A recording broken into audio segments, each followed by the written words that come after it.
Hey, what's happening, guys? Rules for Rebels, and today we are talking about Bitcoin. And this video, I just kind of want to make a quick point. I thought it was kind of ironic that people who held their Bitcoins in an exchange actually wound up faring better during this fork than people who held their own Bitcoins in a hardware wallet, on a software wallet like Electrum, people who had paper wallets and things like that. So for anybody who's not up on the whole Bitcoin fork, we all heard about August 1st, Bitcoin was going to fork, it was going to split. It wound up happening, I think it was like 11 o'clock UTC time, what's that, Universal something time. And prior to that, Bitcoin futures had been trading at, I think, as high as like $1,000, as low as maybe $200. And there was a lot of fluctuation. There was a Chinese site called Via BTC that you could sell your Bitcoin futures. And there was also a site that allowed US customers called Hit BTC. Now, if you wanted to, you could have sent them your Bitcoins prior to the fork, basically as collateral, and then you could have sold your Bitcoin Cash futures, because your Bitcoin split into two. You keep your Bitcoin, but you could have sold your Bitcoin Cash futures. Well, we heard that on August 1st, a lot of exchanges were going to be stopping withdrawals, stopping deposits, stopping trading, etc. So, Bitcoin fork seemed to have caused a few problems. Like, I use a Trezor. I'm not worried about my Bitcoin Cash, but my Bitcoins that are held in my Trezor, I'm not able to access them right now. And the reason for that, I guess technically there might be some way using some new beta site to access them and send them to an exchange, but it seems kind of overwhelming to me, and it seems kind of risky for me. So I'm going to wait it out a few days and wait till Trezor kind of has their software fixed, and then I'm going to deal with my Bitcoin Cash. But people who already had their Bitcoins on an exchange like Bittrex are able to sell their Bitcoin Cash right now. Bittrex automatically split their Bitcoin Cash for them. I forget what other exchanges also did this. I think Kraken might have done it as well. So even though Bittrex is dealing with Bitcoin Cash right now, you're not able to deposit it at this time. So what a lot of people are saying, I don't know what the future holds for Bitcoin Cash, but what a lot of people are saying is the reason, like yesterday, Bitcoin Cash, I think, hit a high of like $1,300. I know I had checked in on it and it was trading at $1,111. And if you already, if you had your Bitcoin on Bittrex prior to the crash, you can sell your Bitcoin Cash and you can get a really, really nice price for today. Now, I'm not recommending you sell it. Some people say, hey, it's free money. I'd rather let it ride and see what happens. Maybe it goes higher. I think what my plan is going to be, if I can get at least $1,000 for my Bitcoin Cash, I'm going to wind up hanging on, or I'm going to wind up selling half of it to take some profits. I'm going to throw those profits into some altcoins and use some for swing trading. I'm going to sell half of it and I'm going to keep half of it and let it ride for the long run, right? But here's my point. Everybody always tells you, be in control of your keys. Keep your Bitcoins on a hardware wallet, or keep them off of an exchange. You should never keep your Bitcoins on an exchange. And I'm not saying that's a valid point. It definitely is. When you keep your Bitcoins on an exchange, you're trusting that exchange to hold your Bitcoins. You're trusting that exchange not to steal your Bitcoins. You're trusting that exchange to not be hacked. And years ago, we have had hacks. There was the Mt. Gox hack. There was the BTC-E hack.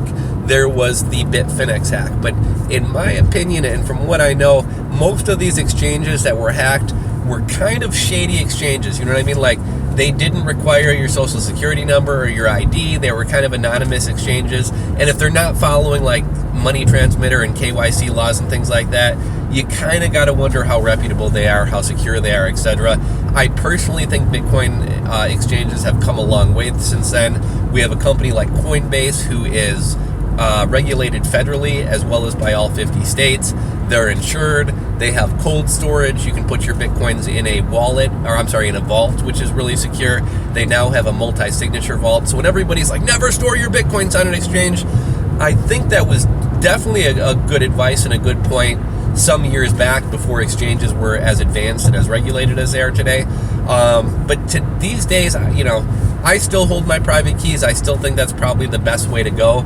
But I don't think it's really right or fair that everybody wants to shit on everybody who decides to trust Coinbase or keep their Bitcoins in an exchange. So when this Bitcoin fork happened, if your coins were on Coinbase, you are not able to take advantage of Bitcoin Cash, right? That's just how it is.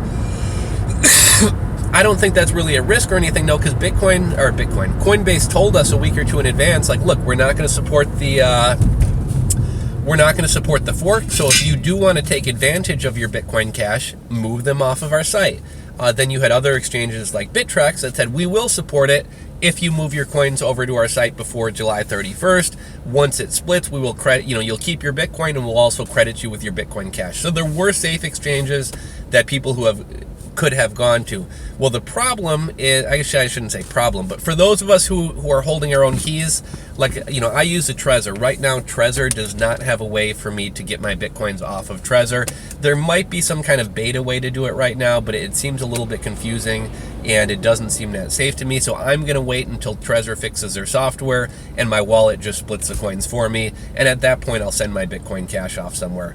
But I'm not going to do it right now. I have another buddy who I actually told him to put his coins into Electrum, and now he's kind of mad at me or kind of frustrated with me because he does have his private keys, but like as of yet, there's not really any, at least I haven't heard of any wallets that are like 100% safe and reliable and that people really trust to send your Bitcoins to take advantage of your Bitcoin Cash. So right now, like, he wants to flip his Bitcoins, but they're kind of stuck in his Electrum wallet. I think there's another website called like Electron that's supposed to be like compatible with Electrum that will let you split your keys, but I've heard a lot of people saying it's not safe yet, don't do it. So really the people who fared best during this fork are the people who had their coins on an exchange like Bittrex or Kraken, who automatically had their coins split for them and who can access those coins. Now, the majority of my Bitcoin was on my Trezor. I did have a little bit of Bitcoin sitting in Bittrex that I was really just kind of using to buy a little bit of altcoins. It really wasn't any significant amount. I mean, we're probably talking like $50 or something like that. But on August 1st, my Bittrex wallet did reflect that little bit of Bitcoin I had got split, and they also gave me some Bitcoin Cash. Now, a lot of people are speculating that a lot of people expected Bitcoin Cash to crash hard. Excuse me. So a lot of people were expecting Bitcoin Cash to crash hard. Whether that happens or not, we'll have to wait and see. But what a lot of people are speculating right now is that the reason that Bitcoin Cash is holding its price so well is because very few people are able to access their Bitcoin Cash to trade it or to sell it. So if everybody had access to their Bitcoin Cash, hypothetically, everybody's going to be dumping it, taking their free money, and that's going to cause the price to slide and crash. Because very few people decided to keep their Bitcoins on exchanges like Bittrex and Kraken, there's very few people that have access to their Bitcoin Cash to sell, and therefore that's kind of artificially propping up the price because, supply and demand, there's not very much supply. So I just thought it was kind of ironic how the people who had their coins on an exchange, not Coinbase obviously because you didn't get to take advantage of it, but the people who had their Bitcoins on an exchange who said they would support Bitcoin Cash are actually going to fare, I guess it waits to be seen. But as of right now, it looks like those people are going to fare the best and make the most money out of this fork. By the time all of us are able to access our Bitcoin Cash, I'm guessing we're probably not going to see those prices of $1,100 and $1,300. I'm guessing if we wanted to sell our Bitcoin Cash, we'd probably be lucky to get $700 or $800. More than likely, I'm thinking probably $300 to $500. So I just thought that was kind of ironic. I thought it was kind of funny. And this leads me into one other point I wanted to make, is I feel like on Reddit and YouTube and blogs and in the Bitcoin community in general, a lot of people kind of shit on the new Bitcoin people who are deciding to trust their coins to Coinbase. And I get it. I get when you give your coins to somebody else, like I said, you're trusting that company not to steal them. You're trusting that company to give you access to them when you want. You're trusting that company to not be hacked, etc. But I think, like I said before, Bitcoin exchanges have come a long way since the days of like Mt. Gox and things like that. Coinbase and Bittrex seem like very reputable companies to me. And let's think about stocks. Like back in the day, you actually had to hold a physical stock certificate. Nowadays, we don't have stock certificates. You're basically trusting Schwab or Scottrade or E-Trade to hold your stocks for you in the same way that a lot of people who aren't tech savvy, or a lot of people who just don't want to take the time to learn the technology, or a lot of people who are just investors or speculators and not really passionate about the technology behind it, they really don't want to control their Bitcoins. They really don't want to have to learn all the intricacies of Bitcoin. They're overwhelmed by all these forks and splits and how to send them and how to store them and private keys. They just want to trust somebody else to hold them for them.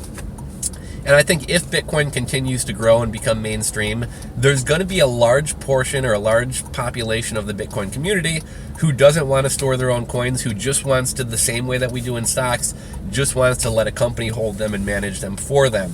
Now, I'm not saying that's the smartest way to go. I'm not saying that's what you should do. But I'm saying, if that's what some people want to do, that's completely their prerogative. And I think that's kind of an underrepresented part of the Bitcoin community. If somebody doesn't want to learn all the intricacies of Bitcoin, some people think, I'll probably do more harm than good trying to control my own Bitcoins than I would just entrusting Coinbase with them or something like that. So that's just one other thing I wanted to point out. But again, I just kind of found it ironic that the people who did leave their coins on an exchange like Bittrex are probably up more money than those of us who control our private keys. I'm waiting for Trezor to, I think on August 1st, Trezor put out an announcement. They said they'll follow up within the next day, 2 days, 3 days, and let us know when our wallets are automatically going to split our coins or when they have an easier way to do it.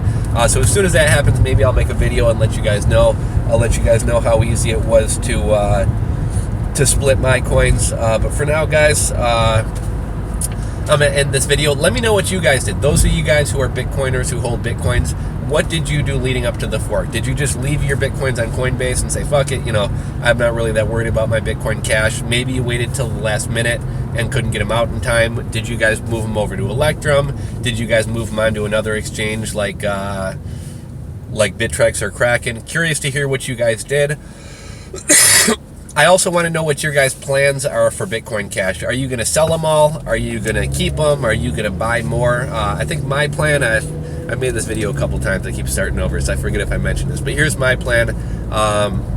If I can get $1,000 or more for my Bitcoin Cash, I'm going to sell half of them. I'm going to use that money to put into some altcoins as well as do some swing trading with.